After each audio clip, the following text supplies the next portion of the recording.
আপনাদের কাছে? আচ্ছা, আমরা যেটা আইন অনুযায়ী যেটা হবে সেটাই করবো, সেটা নিয়ে কোনো টেনশনের কোনো কিছু নাই। কিন্তু আমার একটা রিকোয়েস্ট আছে সবার প্রতি, যে কোনো ঘটনা ঘটবে এই 5 আগস্টের পরে হয়তো একটা অস্থিতিশীল পরিবেশ ছিল, বিশেষ একটা প্রেক্ষাপট ছিল, অনেকে অনেক ধরনের কাজ করছে, মক করছে।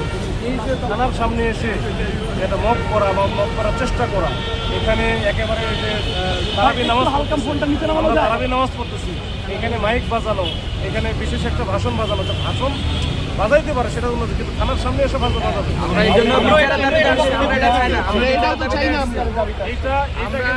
এই জিনিসগুলো আমি একটু মেসেজটা দিতে চাই যে এই ধরনের কাজ আপনারা কোনোভাবে ভাই করেন না। কেউ আমরা চাই না মুক্তিযুদ্ধের কেউ পুঁজি করে, ঠিক আছে? মুক্তিযুদ্ধকে পুঁজি করে ভাই আমরা চাই হচ্ছে যে 15 জুলাইয়ের সন্ত্রাসী হামলাকারী ছবি আছে, যে জুলাই গণহত্যার একজন সংশ্লিষ্ট সন্ত্রাসী, তার বিচারের দাবিতে পুলিশের কাছে আমরা আসার অধিকারটা রাখি। কেউ যদি মব না করে সেটাকে ডিফেন্ড করার জন্য আমরা থাকতে পারি।